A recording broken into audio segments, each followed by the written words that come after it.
Go Leafs, go. Welcome everybody to the Puck Drops here again. We have another NHL grade GPA video. You may see me outside because it is where I am in Montclair State University. Amazing out. It's beautiful. It's super warm. It's in the 70s, so I'm outside doing this video, of course, and taking the most of my opportunity. We will be now talking about a team that hasn't won a playoff series since 2004, the Toronto Maple Leafs, and we're going to be discussing the teams, the players, the organization, and grading them on how they did this season. We'll first look at their record. And the record, which was better than last season, but the same spot as last season, was third in the division. They were 46-28, and they had 100 points. Good for third, with 7 points behind the Boston Bruins in second spot, who they played and lost to in 7 again. We'll go and look at the center depth first and grade that. Frederic Gauthier is a guy that played 70 games. There's a big 6'5" center that played 70 games in the regular season. He scored 3 goals, 11 assists, 14 points. He played a lot in the playoffs, every single game, and he was a point of a size and direction difference maker, but scored no points there. Decent for a player who, at 24 years old, is making his first real start in the National Hockey League. Also take a look at Nazem Kadri. And Kadri played in 73 games in the regular season, 16 goals, 28 assists for 44 points, which was super. It was a really good play for him, and he did play well in the playoffs, but he ended up injuring and hitting Jake DeBrusk in the head, which gave him a suspension for the rest of the playoffs, and some may say cost the Leafs for the postseason. So there's the sore spot on that part of his play. Their alternate captain, 39-year-old Patrick Marleau, longtime Shark. He comes in his third year with the Toronto Maple Leafs, playing in 82 games. Second year, actually. He's playing 82 games, scoring 16 goals and tallying 21 assists for 37 points for Marleau, which is good for an older guy who's known as a scorer anyway. Young Austin Matthews, of course, who's still only 21 years old, but his third season in the league. He played in 68 games this regular season, scoring 37 goals, tallying 36 assists and 73 points. It was good, and that's a good season for him, but the goal total and assist total is good, but you're going to need a little more of assists and more production in the regular season. As a franchise guy, he's got to get to the 80, 90-point mark at some point in his career. It's a lot to ask, but for a franchise player on an original 6 team like the Maple Leafs, you're going to have that. Nick Paton, lower line center, former Jet. He comes in a 24-year-older, 18 games played this year, scoring a goal and 2 assists, so only 3 points for Paton. But overall, not a bad season. And lastly, the big-time signee, long-time Islander John Tavares. He comes to his hometown, the 28-year-older, and plays in 82 games, all 82 games, the only center that did so, scoring 47 goals, tallying 41 assists for 89 points, the point leader. That's the type of guy that they dreamed of. Absolute sensational season. So for the centers, I would put a 3.2.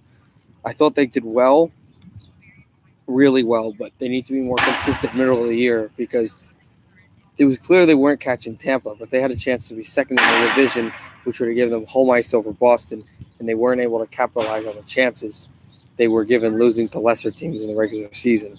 Centers are going to have to kick up that point total at some area in this season. Next year. We look at wings now. Connor Brown a 6-foot draft pick of the Toronto Maple Leafs in 2012. Toronto born and raised. He played in every single game in the regular season, scoring 8 goals, 21 assists, and 29 points, which is good, but the total is going to have to get better for the young kid. Tyler Ennis, 29-year-old former Sabre. He comes in 51 games played, getting 12 goals, 6 assists, and 18 points. Decent for an over-the-hill player. He did play good in the playoffs as well. In the playoffs, tallying 2 assists and 2 points in 5 games played, for however he did play.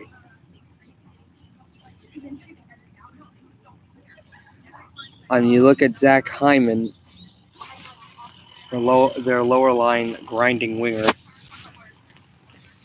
He played in 71 games this regular season, scoring 21 goals and 20 assists, 41 points for the 26-year-old. He's starting to get to a side where he's getting from grinding to an actual player who realizes he can play and excel in the National Hockey League.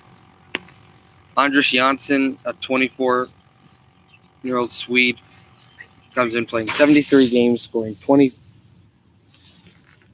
goals, 23 assists for 43 points overall, which is pretty good for him too. It's a good amount. Kasperi Kapanen, the former Wilkes-Barre Scranton Penguin, who is involved in the Kessel deal, comes in for Toronto, and still only 22 years old, a really young kid. He played 78 games this regular season, scoring 20 goals, tallying 24 assists for 44 points. Again, the consistency without complacency there. Mitch Marner had a terrific year, the 21-year-older, playing in every single game. He only scored in the regular season. He only scored 26 goals, but he tallied 68 assists for 84 points overall, which is good for second in points in the team behind John Tavares. Which was excellent rate for Marner. Was looked to be the second fiddle, but he can be every as dangerous, and most coaches believe he is more dangerous than Austin Matthews. William Nylander, the winger that they had that was in contract issues early in the year in Sweden, but he comes along, finally resigns, playing in 54 games, scoring 7 goals and 20 assists for only 27 points. He had a horrific down year this year, but maybe next season there may be a point of contention where he excels to his previous spot. For the wingers, I put them at a 2.9, but I think some excellent years from Marner helped. And they had a good season, but just weren't able to cap that championship or a playoff series win, and they're still continuing to build, but how long will it take? The big question there on the offensive side of things. You go to defense, and the young Travis Dermott, a 22-year-old D-man, playing in 64 games, scoring 4 goals, tallying 13 assists and 17 points. And that is a good amount. He does list -5, but with the plus-minus playing so long, that's not really anything to clearly worry about. A 22-year-old, he'll just grow into the puck-moving defenseman I think he can be. Jake Gardner, 28-year-old defenseman, playing in 62 games this regular season, scoring 3 goals, tallying 27 assists for 30 points. That's pretty good, but Gardner has the skill to be an even more fluid defenseman. Then you look at 38-year-old Ron Hainsey. Ron Hainsey, Bolton, Connecticut, native. 81 games played in the regular season, only 1 game missed, 5 goals scored, and 18 assists, along with 23 points. And with that, it's not a great amount for an older guy, but for Ron Hainsey, the playoff games, of course, 7 games played, only 1 point. Something's got to go. He may need to be traded. An older guy with playoff experience, with playoff vitriol, you're going to need somewhat of a fundamental change on that spot. Justin Hull, young Minnesotan, 27 years old. He played 11 games this regular season, had 1 assist, 1 point. Defense, of course, devalued his points there. Martin Marincin, 27-year-old D-man as well. He played 24 games this season, scoring a goal and 4 assists. For 24 games, 5 points is a very good amount, but he has to stay healthier. The prize trade that they acquired, dealing a first-round pick to Los Angeles to go get Toronto native and longtime King, holder of 2 Stanley Cups, Jake Muzzin. And they go get him, and he plays along with Los Angeles and Toronto through 80 games, scoring 9 goals, 28 assists, and 37 points. It's a good amount, but it's not the Jake Muzzin of old. A 26-year-older, Igor Ozhiganov. He was a rookie this year, only a 26-year-older late bloomer. Did not play in the postseason, but he played 53 games, his first 53 games in the regular season, scoring 3 goals, 4 assists, and 7 points as a D-man. Late bloomer, but he kind of reminds me of a Nick Jensen type. I think he'll blossom. And Morgan Riley, one of the alternates, the main leaders of this Maple Leaf team, played every single game this regular season, scoring 20 goals, 52 assists, and 72 points. A whopping 72 points as a D-man. That was needed. Riley needed to step up and play at an absolute crazy rate for this Toronto team, and he does so. And Nikita Zaitsev, of their other regressing defenseman that's had some issues. He actually had a good year, though, this year. The 27-year-older played in 81 games, missing only 1, scoring 3 goals and 11 assists for 14 points. But even though the points total wasn't there, and you had 2 points in the play and no points in the playoffs, the resiliency is definitely there for Zaitsev. Overall, I give them a 2.6. There's some good flashes on defense and a lot of durability, but the points aren't coming from the defensemen like they should, and you're going to need that in Toronto. We'll take a look at the goaltending here. The main guy, obviously, to look at is Frederik Andersen. The 29-year-older played in 60 games this regular season. He started all 60 of them. He won 36 and lost 16, 7 of them going to overtime, 1 of them going to a shootout. The goal average, 2.77, 0.917. It's a good save percentage and a good average.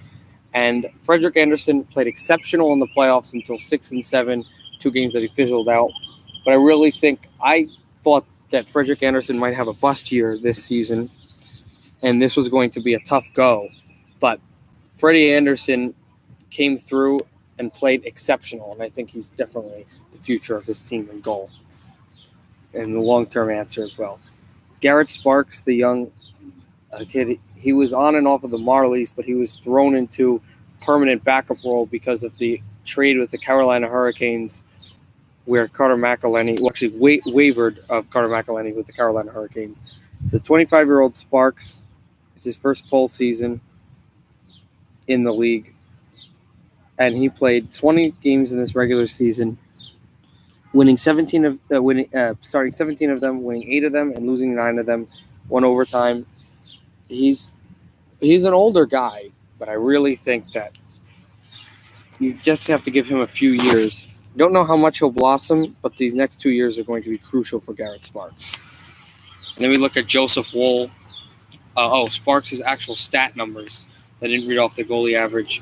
The goalie average was at 3.15, save percentage 0.902. Save percentage is pretty good. The goalie average is pretty good. The save percentage is not. Joseph Woll was listed on the Toronto Maple Leafs roster as a third goalie, 20-year-old rookie, but he did not play in any action this regular season. He'll probably get some next season. The goaltending, I give a 2.4. was good enough to supplement the Toronto Maple Leafs, but it just wasn't enough, especially late in the playoffs, to get them through to the next round, which will be a major issue. The coaching. Mike Babcock's a wonderful coach. He's excellent. He's won games. He's won a Stanley Cup with the Detroit Red Wings, led them to a Stanley Cup final appearance after that year as well. But he seems to just not be giving the Leafs like him, and the fans and media like the Leafs, but as a team that is trying to balance multiple personalities, aging and youth, and realizing that they are at a chance similar to the early 2000s where they can get a contending team championships, but everyone has a different way to run things. Is Babcock right for the Leafs right now? I don't know if he is. That's something the Leafs are going to have to do some soul searching on, and it'll be interesting. For Babcock, because he did a good job and because he wants more and he understands what they need, I give him a 3.0, but now the players need to start doing the work for him, or he will be out of Northern Ontario.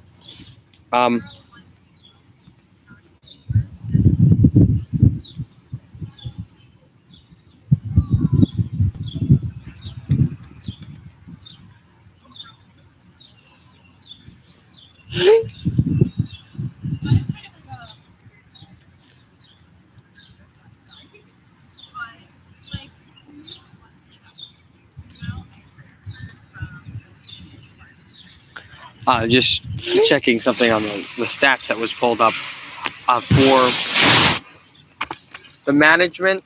I think Kyle Dubas, along with Brendan Shanahan, have done a good job getting free agents and trades and draft picks and putting them together. And they'll see what they do without a first-round selection this entry draft in Vancouver. But I think they miss, and they need some of the guidance that Lou Lamoriello brings that he's doing in New York with the Islanders. I really think there's some issues down there, but I don't think there's really as much contention as people believe between Shanahan and Dubas. So hopefully they'll write that ship together. I put it at a 2.9, the GPA of the management. I think it's done an excellent job, but now they have a goal and they have tasks, and no matter how they get the goals done, it's not building anymore. Now you got to win playoff series. Now you got to contend for championships. This is a team that in the next few years, they could win a Stanley Cup, but they could also lose a few playoff series, and these runs meant nothing. So